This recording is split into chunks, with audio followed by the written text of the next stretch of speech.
E aí, moçada, tudo bem? Então, hoje nós vamos tratar acerca da Idade Média, tá? Nós vamos falar sobre a sociedade, sobre a religião, sobre a cultura no medievo. Bem, para que a gente possa começar a falar sobre isso, a gente tem que se situar no tempo, né? Vamos lembrar daquela nossa primeira aula sobre historiografia, sobre a questão positivista, sobre o marxismo. Hoje nós vamos falar muito sobre isso e eu quero que vocês estejam muito atentos sobre essas informações. Olha só, a Idade Média ela é exatamente um período desde o século V, tá, ao século XV. Aí, o que eu quero que vocês entendam? Se nós estamos saindo nesse momento da Idade Antiga e passando para a Idade Medieval, que vai durar cerca de 1000 anos. Por isso que eu falei do século V ao século XV. E muitas das vezes nós estudamos lá no passado, lá na nossa sétima série, lá na nossa sexta série, tá? Os professores sempre falavam sobre a Idade Média e falavam sobre a Idade das Trevas. Talvez muitos de nós aprendemos dessa forma, que a Idade Média era a Idade das Trevas, era a Idade do Atraso, onde houve um grande retrocesso por parte da humanidade. Pois bem, esse pensamento a gente tem que ser quebrado, tem que ser extirpado da nossa cabeça, tá? A Idade Média não foi essa Idade das Trevas como era passado por muitos historiadores há pouco tempo, há 20, 30 anos atrás, tá certo? Na verdade, a visão que nós temos hoje acerca do medievo é exatamente esse medievo, essa Idade Média, é que proporcionou o nascimento da civilização ocidental, tá? Ou seja, a matriz da civilização ocidental. Muito do que nós temos hoje, nós somos frutos da Idade Média. Assim como quando nós falávamos sobre a Grécia, assim como quando nós falávamos sobre a Roma Antiga, muito do que nós somos hoje, nós devemos à Idade Medieval, tá certo? E aí isso eu quero demonstrar para vocês exatamente nesse período aonde como foi que se iniciou. O último conteúdo que nós trabalhamos foi Roma. E nós vimos que o Império Romano decaiu. E ele decaiu por quê? Ele decaiu principalmente pela invasão dos povos germânicos, né? Os godos, visigodos, ostrogodos, vários povos germânicos invadiram, que os romanos chamavam até então de povos bárbaros, não é isso? Então, nas nossas últimas aulas, né, nós tratávamos sobre isso. E aí, o que eu quero dizer para vocês? Que essa passagem da Idade Antiga para a Média, ela ocorreu devido a esse momento. E aí eu quero mostrar para vocês. O que prevalecia naquele momento quando nós estudávamos lá em Roma? Prevalecia exatamente um modelo citadino. O que é esse modelo citadino? Exatamente a presença da população, em sua maioria, nas cidades. Então as cidades eram um modelo consolidado naquele momento. E aí, galera, eu quero mostrar para vocês o seguinte, que a partir do momento da queda, certo, do Império Romano por conta das invasões dos bárbaros, muito dessas populações que estavam nas cidades, elas acabaram migrando para exatamente para a zona rural, certo? Exatamente começaram a migrar para a zona rural. E aí isso vai proporcionar o surgimento do que nós conhecemos como, tá certo? Os feudos surgem nesse momento. E aí, como característica, eu quero mostrar para vocês agora. Olha só. Como característica nesse momento, eu quero mostrar para vocês o seguinte, que com a Idade Média, nós temos o nascimento e consolidação da civilização ocidental, tá bom? O nascimento e consolidação da civilização ocidental é uma das características da Idade Média. Nós temos como uma segunda característica a integração da cultura de elementos greco-romanos, cristãos e germânicos. Por quê? Porque aí está na cara, né? Os elementos, tanto advindo dos gregos, né, que nós já estudamos, quanto dos romanos, que foi a civilização que tomou de conta posteriormente. Nós vimos que durante o Império Romano o cristianismo se torna religião oficial deste império, então a Igreja Católica nasce dentro do Império Romano, se fortalecendo, e nós vamos estudar na aula de hoje mostrando que essa Igreja Católica ela se torna uma das maiores influenciadoras do mundo, para não dizer a maior influenciadora, certo? A maior influenciadora religiosa. Ela vai comandar a Europa nesse período. Só para vocês terem ideia, a Igreja Católica ela tinha mais da metade das terras da Europa em suas mãos. 2/3 das terras da Europa estavam nas mãos da Igreja Católica, tá certo? E temos também o elemento, né, da cultura germânica. Afinal de contas, foram esses povos germânicos que invadiram e tomaram o Império Romano e que proporcionaram a fuga das pessoas para a zona rural, ou seja, para os feudos. Ah, professor, então deixou de ter cidades a partir de então? Não, não é isso que eu quero dizer para vocês. Eu quero mostrar para vocês que as cidades continuaram existindo, mas durante esse período da história, as cidades deixaram de ter uma grande importância, tá certo? Quando eu estou falando sobre a Europa, a parte ocidental, tá certo? Nós podemos estudar a Europa na parte oriental, lá o Império Bizantino. Aí sim, nós vamos ver que as cidades continuarão tendo a sua importância. Mas para hoje, para nosso efeito aqui de Enem, para o EMA, nós temos que entender como é que era essa Idade Média no campo do feudalismo, tá certo? E aí, quando eu falo de feudalismo, eu quero sempre que vocês tenham na sua mente que é aquele sistema econômico estudado lá pelo marxismo, certo? A corrente historiográfica marxista, aonde coloca o feudalismo como uma das correntes, tá certo? O marxismo aqui ela vai estar prevalecendo no campo do feudalismo. E aí eu quero que vocês entendam o seguinte, o cristianismo triunfou como força unificadora da Europa, tá certo? Exatamente por essa influência da igreja. Nós vamos falar muito sobre essa influência da igreja católica, manipulando os indivíduos nesse momento. Olha só, eu quero que vocês entendam também que tudo que eu fale agora aqui sobre a igreja católica, eu estou falando no campo historiográfico, que foi que a igreja católica proporcionou para o indivíduo. Eu não vou dizer que a igreja católica está certa ou está errada. Eu vou simplesmente narrar para vocês os acontecimentos. E, logicamente, que nós vamos tirando as conclusões dessas narrativas, certo? Da forma com que a Igreja Católica se comportava nesse momento.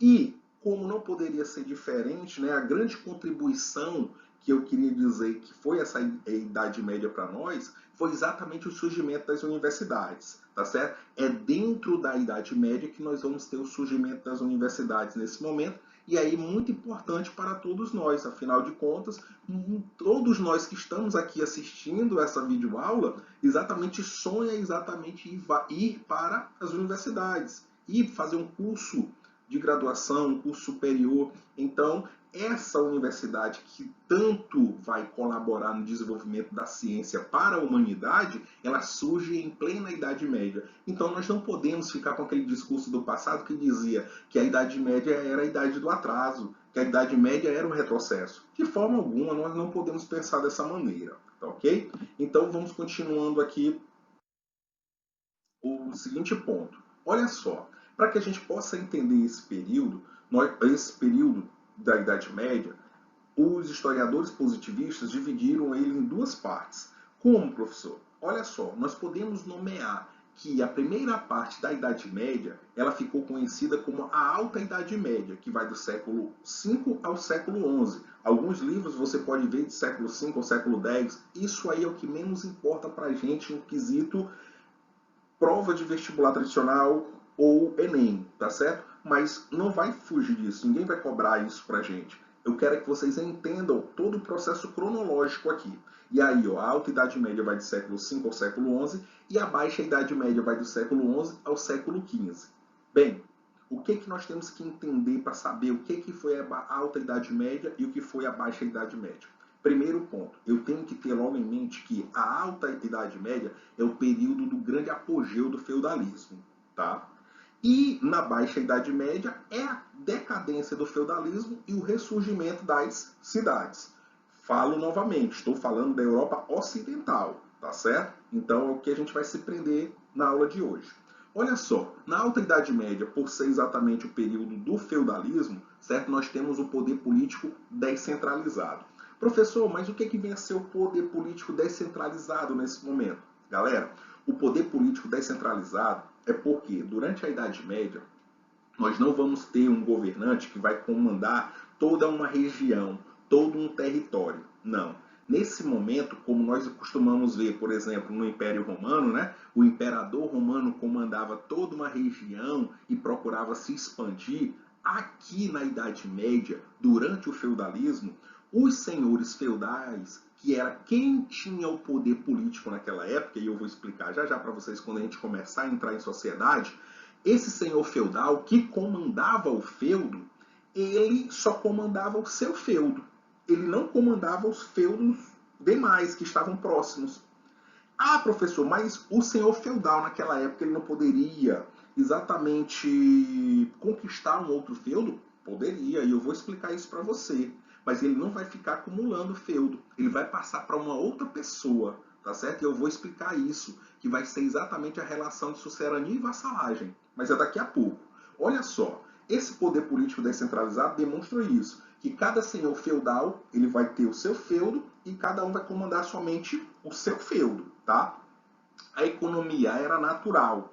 Era uma economia natural, onde todo mundo produzia dentro do seu feudo para a sua própria subsistência, tá? Então é uma economia de subsistência. Eles não produzem voltado para o comércio. Mas existia o quê? Existia a troca de excedentes quando necessitavam. Por exemplo, o meu feudo produziu em grande quantidade, nesse momento, trigo. E eu estou precisando de milho. Então eu poderia propor para um outro senhor feudal a troca dos produtos. Isso era totalmente viável, né? O escambo, a troca. Então isso acontecia de praxe dentro do feudalismo, tá certo? Então, aqui nós vamos ter também, dentro desse período da Alta Idade Média, uma outra característica importante aqui é a ausência de mobilidade social dentro da Alta Idade Média, dentro do feudalismo. O que é essa ausência, professor?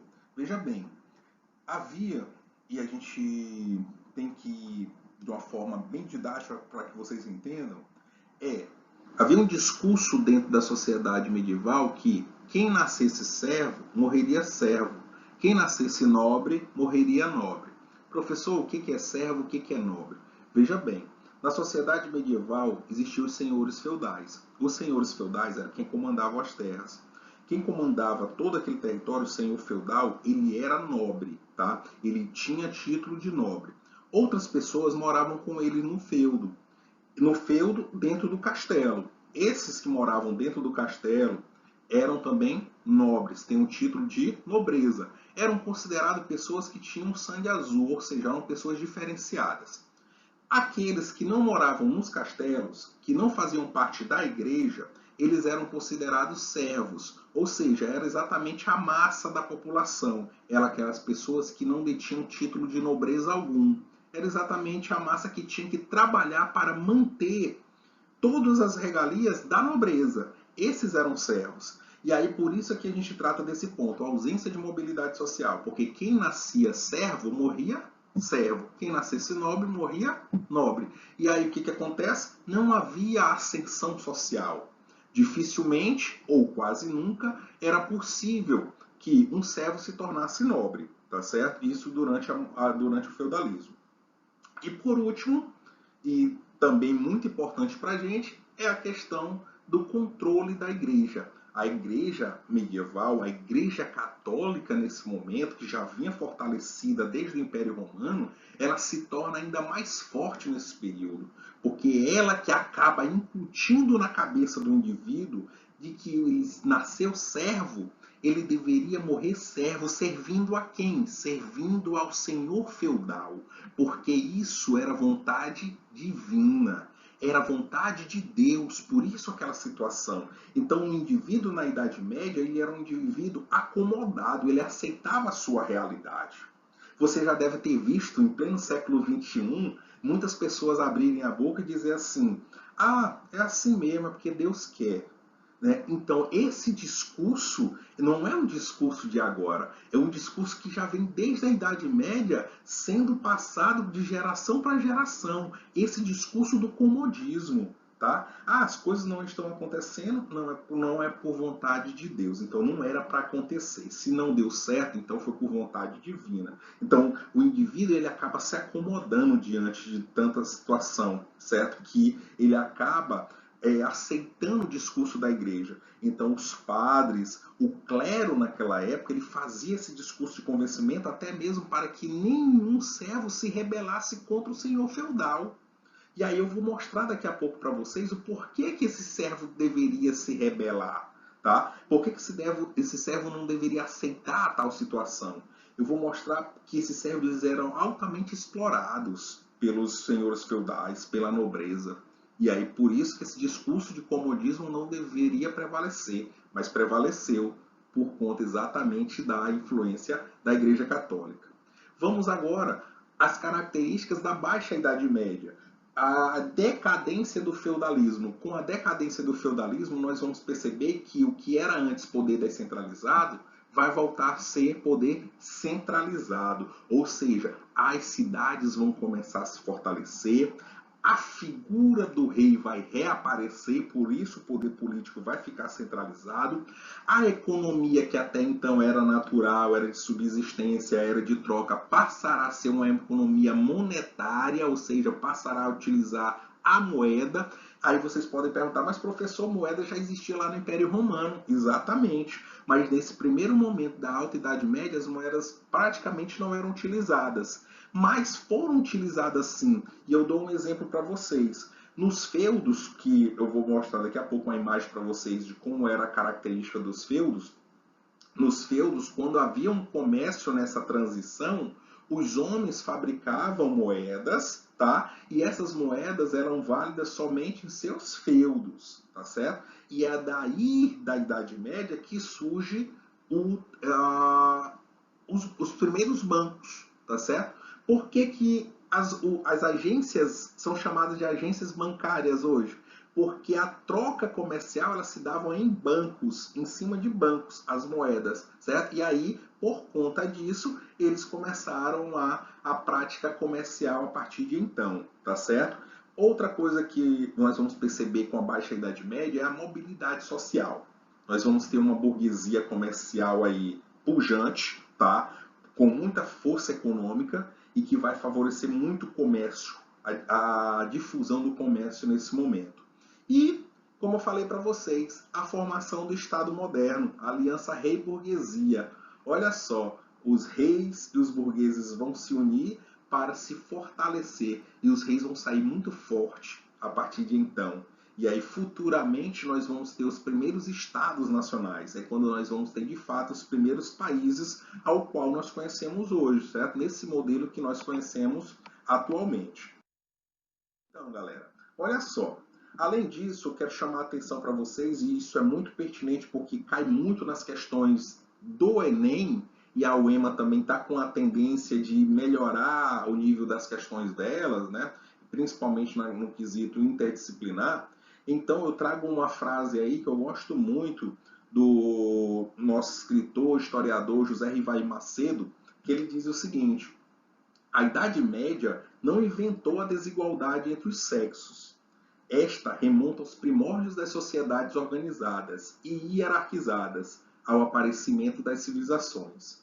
O que o Macedo aí quis trazer para a gente? O que o José Rivaí quis mostrar para a gente? Que, galera, essa questão onde há uma desigualdade de gênero, ela não nasceu na Idade Medieval, ela não nasceu na modernidade, nem muito menos na contemporaneidade, como muitos pensam e muitos discutem, né? Como se fosse algo de 50, 100 anos. De forma alguma. Nós estamos falando de uma desigualdade de gênero que advém desde os primórdios da humanidade, desde quando as sociedades organizadas começaram a se estabelecer. A hierarquização ela começou nesse período. E essa diferença de gênero ela prevalece até os dias de hoje. Eu não estou dizendo aqui para vocês que é o correto, eu estou mostrando que essa desigualdade de gênero veio desde os primórdios da humanidade, desde quando os homens começaram a se estabelecer e aí as mulheres passaram a ficar sendo submissas, tá certo? E isso é que essa reflexão do José Rivaí Macedo vem trazendo aí pra gente, tá certo? Então, olha só, vamos aqui para frente. Seguindo essa linha de pensamento aí do José Rivail Macedo, né, vendo a questão da mulher na Idade Média, para a igreja, ela sempre foi colocada como uma pecadora em potencial. E aí eu quero chamar a atenção de vocês para o seguinte: a mulher, perante a instituição do matrimônio, ainda no século XI, a igreja institucionalizou da seguinte maneira: ela criou uma forma de salvação feminina a partir de basicamente 3 modelos. Quais são esses modelos? Exatamente o modelo de Eva, que é a pecadora, de Maria, a Maria, que é o modelo de perfeição feminino, o modelo de santidade, e a Maria Madalena, que é a pecadora arrependida. E aí, gente, a igreja começa a colocar da seguinte forma, que o matrimônio vinha para saciar e controlar as pulsões femininas. No casamento, a mulher estaria restrita a um só parceiro que tinha a função de dominá-la, de educá-la e de fazer com que tivesse uma vida pura e casta. Veja só, isso é o discurso da igreja para com a mulher, tá? Uma mulher que continua nesse momento, continua sendo submissa ao seu parceiro, certo? Onde ela deve respeitar todas as decisões do seu parceiro. Por isso que eu quero chamar a atenção de vocês para esse modelo que vem passando de geração para geração. Vamos lá. As camponesas trabalhavam muito. Elas cuidavam das crianças, fiavam a lã, teciam e ajudavam a cultivar as terras. Percebam que essa era a classe mais desprestigiadas. Eram exatamente as mulheres dos servos, tá? Que estavam trabalhando nas terras. Já as mulheres com um nível social mais alto tinham uma rotina igualmente atribulada, pois administravam a gleba familiar quando seus maridos estavam fora, em luta contra os vizinhos ou em cruzadas à Terra Santa. Quanto essa questão da disputa de terras, eu vou explicar mais para vocês mais para frente. Assim como também nós vamos ter uma aula específica sobre as cruzadas, tá? As cruzadas às Terras Santas, exatamente o fortalecimento da igreja nesse momento, tá? Eu vou tratar mais lá na frente com vocês. E nós temos aí o atendimento aos doentes, a educação das crianças também eram tarefas femininas. Então perceba que a mulher ela é cheia de responsabilidades dentro da Idade Média, dentro principalmente, tá certo? Daí, galera, o que acontece? A concepção de mulher que foi construída através dos séculos é anterior mesmo ao cristianismo. Foi assegurada por ele e se deu porque permitiu a manutenção dos homens no poder. Fornecia uma segurança baseada na distância ao clero celibatário, legitimou a submissão da ordem estabelecida pelos homens. Esta construção começou apenas a ruir, mas os alicerces ainda estão bem fincados na nossa sociedade. E todos nós sabemos e somos conscientes disso, né? Que ainda hoje é muito difícil quebrar todo esse machismo estabelecido através dos séculos. Há uma luta incessante em relação à desigualdade de gênero, né, mas que a gente tem que pensar muito e tem que trabalhar muito para que isso realmente se estabeleça e haja igualdade entre os gêneros. O homem de hoje reconhece que existe uma fronteira entre o visível e o invisível, entre o natural e o sobrenatural. Com o homem medieval não se passa o mesmo. O homem medieval vive rodeado de aparições constantes. O dever do homem medieval era permanecer onde Deus o tinha colocado. Aquele exemplo que eu coloquei para vocês agora há pouco. A questão do homem ele ficar aceitando tudo como algo normal, como algo natural, por vontade divina, tá certo? O comodismo que eu falei agora há pouco para vocês. O homem medieval vive numa floresta de símbolos. O homem medieval vive fascinado pelo número. Até o século XII, o número simbólico é o que exerce o maior fascínio. É um pensamento aí do nosso historiador Jacques Le Goff, também muito utilizado pelas bancas do Enem, né, nas suas questões. Então eu trago também um pensamento dele aqui para que a gente possa se familiarizar e quem sabe, né, aparecer uma citação do Jacques Le Goff lá e a gente poder também discernir e pensar assim como ele está pensando aqui nessa linha de raciocínio que nós Galera, olha só, quero chamar a atenção para vocês, eu disse a vocês o seguinte, quanto às cidades medievais. Vejam bem, as cidades medievais, nesse momento, eu falei para vocês, elas se enfraqueceram, se fragilizaram por conta do advento do feudalismo. As pessoas, em sua grande maioria, com receio dos bárbaros, fugiram para a zona rural e as cidades ficaram enfraquecidas. Então, as antigas cidades romanas que sobreviveram às invasões perderam sua função mercantil e manufatureira e permaneceram apenas com função religiosa de sede de bispado ou política, abrigando a corte de reis e condes.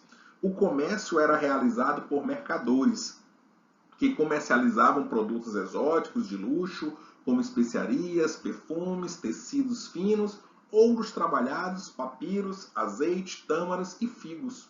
Mercadores servidores, especializados dos reis, condes, bispos e abades, que percorriam os domínios comprando e vendendo a produção excedente e negociando os artigos orientais. Eram as características das cidades medievais no momento em que o feudalismo, tá certo? E é dentro dessas cidades medievais que nós vamos ter o surgimento das corporações de ofício. E aí eu quero que vocês entendam o que vem a ser uma corporação de ofício. É um local onde vai ocorrer a aprendizagem de alguma função, de algum ofício, de algum trabalho, tá certo? Então, na base da sociedade, os trabalhadores livres urbanos tiveram decretada a vitaliciedade e a hereditariedade de suas funções, sendo reunidos em corporações de acordo com a especialização, facilitando o controle estatal.